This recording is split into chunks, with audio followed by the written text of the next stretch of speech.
Right, you're watching TDC Breakfast. The Governing All Progressives Congress is demonstrating that indeed it is a powerhouse with a nationwide appeal. With just a few days to the presidential election, the party is intensifying its campaigns and taking the message of renewed hope door to door. Members of the party are making sure that those in the villages, markets, farms, worship centers, and schools are sensitized ahead of the poll on the election and the best candidate to vote for. They say that candidate is Asiwaju Bola Ahmed Tinubu. That's what the message there is. Joining us now is the Director General, Campaign Dignity in Governance, Razak Olokoba. It's nice to have you join us this morning. Thank you, my good people. Good morning. Now, this door-to-door campaign, you know, campaigning at the top and campaigning at the grassroots are two different things. The message is different, the strategy is different, the mode of approach is different. Because understand that grassroots strategy. How is it pulling up? Well, let me start by saying this, that one of the best ways to keep your democracy alive is to allow political parties who understand the terrain to handle your democracy. And one of the cardinal principles of building political party is your capacity to have structures, your capacity to be able to reach every part of Nigeria and every strata of the society. Because when you say the grassroots, it's not essentially about people at the local government. You're often talking about critical sectors like the artisans, critical sectors like the professionals. Those are grassroots. And when you want to keep your democracy alive, you allow people like that to handle it. The danger of not allowing political parties with grassroots touch to be in power is there's going to be a disconnect. And there are several examples. When Trump came on board, Trump won the election based on sentiment of what the Americans want. But you will recognize a disconnect. It's not essentially someone who understands the politics of what the ordinary people in the society want. So there's all his policy, as good as it is, there are constant disconnects. Of course, it's good to say that America is for America. But the society, that's the public opinion. It must flow from the mind of the people, that people are angry about a particular issue. But how do you want it to be handled? There will be a missing link. In the 80s, there's Fujimori, who also won election in Peru. He won based on sentiment as well. And eventually, he left as a result of disconnect. He injured the democracy of Peru. And that is why, when you see the military taking over your government, apart from the illegitimacy of their coming on board, one central thing to it is also that they are always far away from what the people actually wanted. Coming back to APC, you will understand that the formation of APC is so peculiar. And it's peculiar to the extent that the people who form it are not essentially people based their politics on social media. There are people who are on ground. They have peculiarities of where they come from, but has always been winning his election by a certain number. Tinubu has always been in touch with the people in the South. He has a grip of it. So other parties that came on board and formed APC. So it is not a magic to say that APC unseats the PDP. It's not a magic. It's a result of hard work. The other parties have tried it in the past. ACN tried it. ANPP tried it. And they failed. But the moment they emerged and presented a picture of people who have a grip, it's not just because people are angry with the PDP as at that time. There are political office holders who go to office through elective process today that people are still angry with. But they still win the election. So the magic is that he's in touch with the grassroots.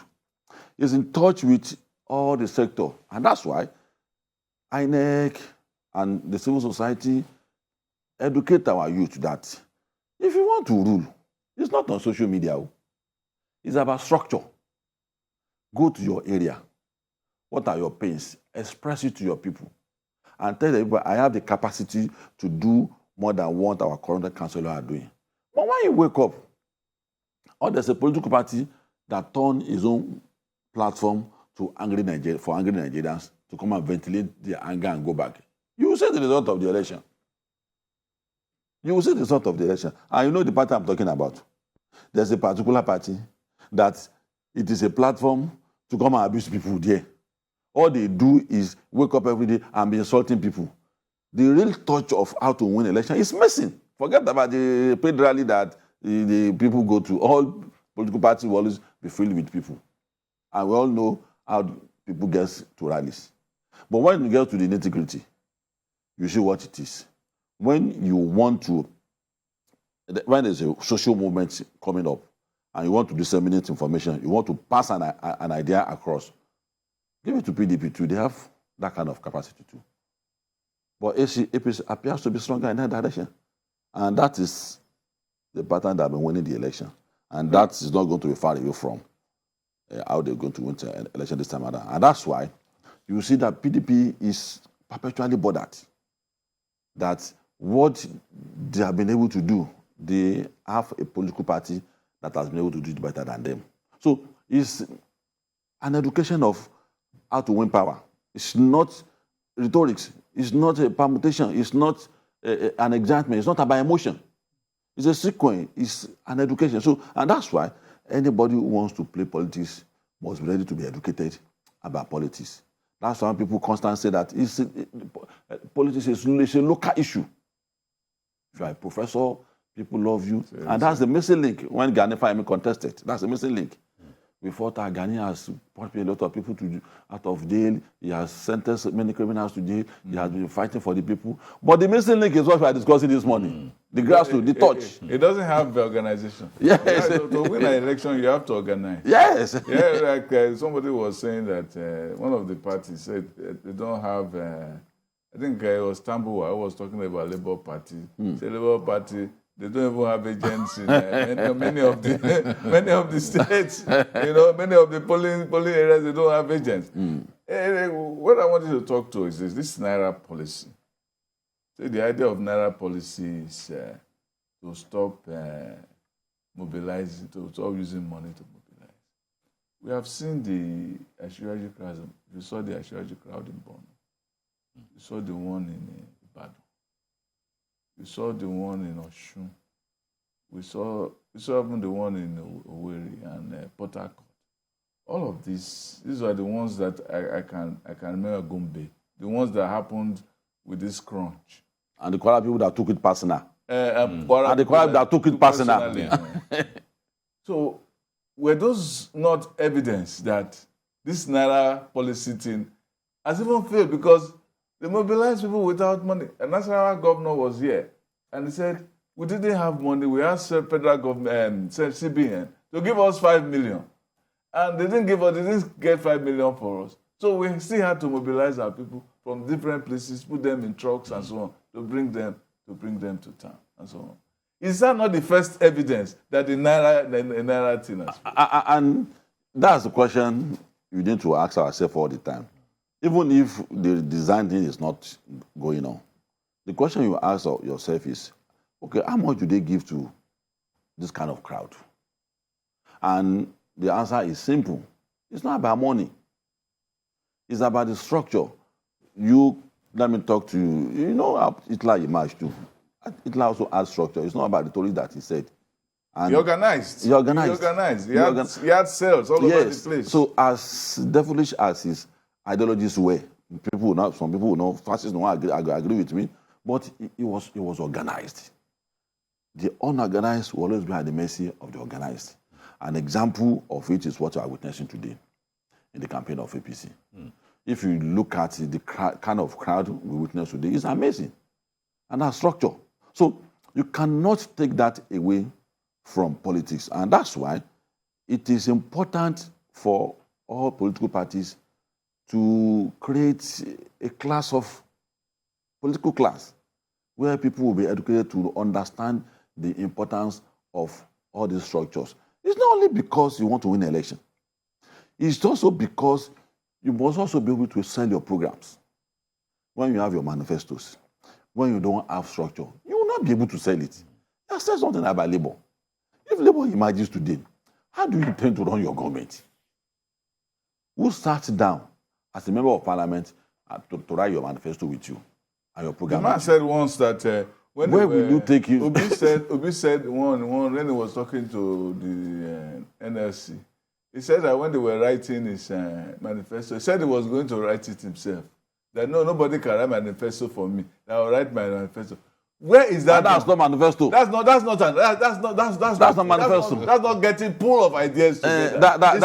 You're acting as a dictator. That's a minority view. It's a minority view, and that is the point we are making, and that's the challenge we are beginning to attach to each of the political parties. Now, with the emergence of the picture, we have as emerged by APC now, my own concern is even when the PDP APC gets there, which is, we are looking at that direction already, looking at the popularity of APC now. My own fear is even that this structure, how do you manage it? Because the structure is huge. Everywhere you go to, we never knew that it's going to be like this. We thought it's just going to be, but it turned out as it is. And we're not shocked.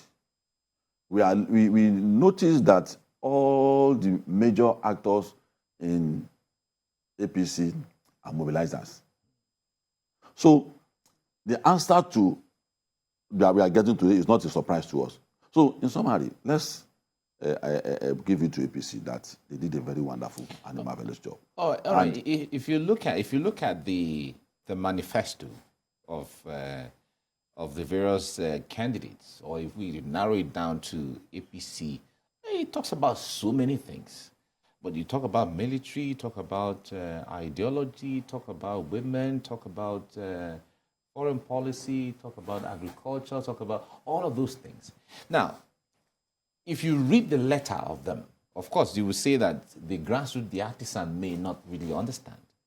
But with the kind of connect that you're talking about being on ground, how is the message cascaded to the grassroots for them to understand what the manifesto of their candidate is? When the manifesto came out, I thought it was going to be the usual elitist thing again. But today, it has been so elitist to the point that even market women now understand. All right, sorry. Let me put you on hold a little bit. We'll come back on that. Let's go on a short break. You're watching TVC Breakfast. We'll be right back. It's the election week in Nigeria, and this week it's really critical for all political parties.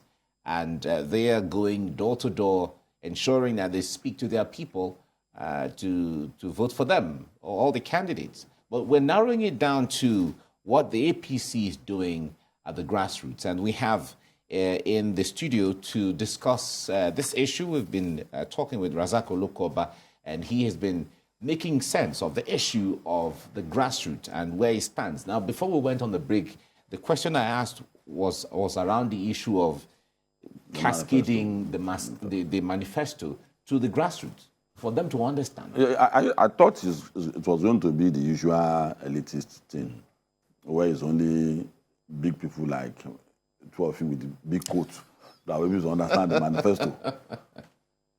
But just like the case of manifesto anywhere in the world, you break it down to snippets or do a synopsis of it and use it to engage people. And that's what I'm saying about the manifesto now. And that's about the first time. Maybe Awo, Zik, and Sadauna's time. That was when the manifesto got to the people in the villages. They engaged each other with, I know what I wanted to do for us. I know what Zik wanted to do for us. And that's the picture we are seeing now about his manifesto. It's been broken down to snippets, it's been broken down to small bullet points that will be easy for people to understand, and it's in different language. In Lagos, I've seen it in numerous languages in Lagos, and that is likely to be going to be the case in the remaining part of the country. And those also add to the crowd we are seeing today. Because it's not just about the political party. It's not just about the big names there. It's also about the painstaking effort to reach out the people. And you see, when you have been waiting for this type of moment that looks as if you want to get independence, and you suddenly see it, that the first time you see, particularly the way the youth became politically conscious and joined the movement, it looks as if the election is deciding whether we wanted to get our independence for the first time. So everything put together. The name you have been hearing for so long, which is Asiwaju's name. I've been hearing Asiwaju's name as a student in the 90s. When we were in detention, one senator is in the parliament in the 92 for, I think Babangida was an teacher private, I don't know. Babangida, yeah. Yeah, Babangida was an teacher private in 1992. They said one senator is trying to move the impeachment for the president to change the constitution. So we had one in detention at that time. So until 1994, before we met him physically. So, and consistently, someone that has not departed from that. Generations to generation will pass this name, to each other, unto a point when someone now said that, let this man come out and become the president of Nigeria. So it's going to be a movement. And that movement is as a result of painstaking effort of what he has done in the Kaura and Abuda, Brenin Kebbi, in Enugu, Bogu, everywhere where he took his Jagaban. So it seems to be for this season his best his best title, because that's what they used to sing it, it's not just it's a profile as a treasurer of Mobi. Yeah. It's not just that. It's just the work he has been doing and the complementary effort of other political class too that has also joined. So for us, we must learn a lesson from this. The other political party must learn a lesson from it that every political process begins with painstaking effort from the grassroots. And that is going to be good for APC government whenever they eventually win, because people will have something to hold on to them. You are taking ownership of the government and to the people. And that is why you see all those kind of response from the people. Just like what my brother Amache said, that people still come out, which shows you that people are taking ownership of the process. There is no state, there's no where Tinubu is going to today. It's no longer about Naira. I don't know how much, I don't know how rich that Tinubu is. I don't know the kind of bill offer, this blackmail bill offer that he has that is going to distribute to all those people. It's not money. How much do you have in 1 billion offer? Yes. How much can 1 billion offer carry? It's no longer about money again. And that's basically the trauma many people who want to deny Nigeria has good things to come. That's the trauma they are facing. That this guy has become so suddenly unstoppable. How did he do it? How he did it was because he got more closer to the people. And that is good for us. Getting closer to the people, sharing their pains, explaining to them how you are going to take them out of, with your manifesto, of where we are today. This is the kind of economic model we have in Nigeria today. And people who have taken advantage of the economic model we have, the economic ideology we have, the free market economy, the capitalist economy, where people prosper in the rest of the world. Why are we not prospering? It took time to explain it in the manifesto. It took time to explain the security situation that we are not ill-fated people. We don't run our security architecture very well. Our guys in the military are not bad guys. They are not cowards. The police officers, it's not because they know how to shoot guns, but the architect of our security, we didn't do it properly. And this is how, so it did a clinical explanation of where our problem is, how intense, and that's what manifesto is all about. The health sector. So it took time to explain it. The agrarian economy, all the major business in the world, agro-allied, telecoms, origin, he explained the best way to establish such model in Nigeria and how we are going to prosper. So it took time. So all those pages, the youth of this country who have read it is as a result of that manifesto that many of them have joined today. They have engaged me. There's this book that I read years ago called The True Believer by Eric Hoffer.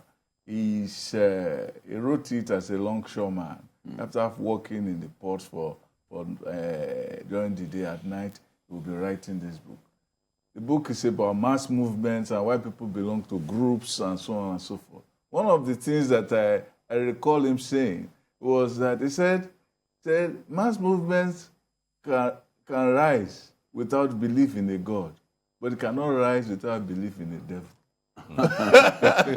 In other words, there must be somebody you hate in order to bring you together. Yes. So how do you use that as a tool for mobilization in the political process? And that is the reason why the core question of organization becomes very important. When we started as an activist, the military has its own gun, the power over life and death. But because we were organized, the Campaign for Democracy, we had cells all over the country. What has happened today in terms of protests against the Naira swap? There's that picture that is also about to emerge about that too. It's a question of organization. But it's also a question of organization that led to, just like I said, that it is social movement that emerged. The hatred is more important. Yes. Hatred is more important than love. Yes. That emerged. Organizing a movement. And tried to suppress the protest. Nobody was right before the protest was suppressed. It was a movement that also emerged. I was in Ibadan. In the Ibadan context. I had a meeting in Ibadan. So we activated our structures. And we quelled it. That was the day before Tinubu came for the APC, came for the rally, and we quelled it. And that's the case all over the country. It's a question of structure. It's not a question of leaflet. It's not talking on the radio. There was a real contrast that a day before the Ibadan rally, the streets were angry. Mm-hmm. We were in Ibadan. Yes, the next day, the crowd was happy. Yeah. So you can see the network. So, and all these things is not by magic. And that is why so many times we used to say that manners do not fall from heaven. Mm-hmm. Effort must be paid after praying in the church and in the mosque. You do what God asks you to do, which is human effort. So what we are witnessing today is a good thing for the country, and we must ensure that we take a judicious advantage of it. There have been several setbacks for Nigeria. We have to learn how to turn the setback into victory with the coming election. I'm a civil society member. And that is why I said that burning tire against the government for 30 years of my life, it has gotten to a point where we must tell people on how to improvise. That's a good opportunity. I must not miss it. We must ensure that the challenge 70% of the population of this country have as a youth of joblessness. This is the best time for us to begin to look at how we can do something about it. So the structures created by APC is a model that you have to sustain. It's a model that you must turn around to ensure that other political parties also emulate. And that is why INEC, as part of their job and responsibility, must be mandatory. Either they are going to legislate it. We don't want political parties that have only one structure in the do matter to be running for presidency of this country. It's a shame. And it's a disgrace to that office. And that is why the people who thought out the Naira swap didn't think about it very well. The kind of political process and presidential system of government we are practicing in Nigeria is expensive. It is outrightly impossible for us to run this kind of democracy, of politics, with the new policy in place. So we are in line with the structures in place. All the things that APC needs to do is to get good managers to sustain it. All right, we have to leave you here now. Razak Olukoba, Director General, Campaign Dignity in Governance. We appreciate your insight. Thank you. It's a pleasure being with you. Thank you. It's election week, so we see how everything works out as we get along. Thank you. Thank you. Great.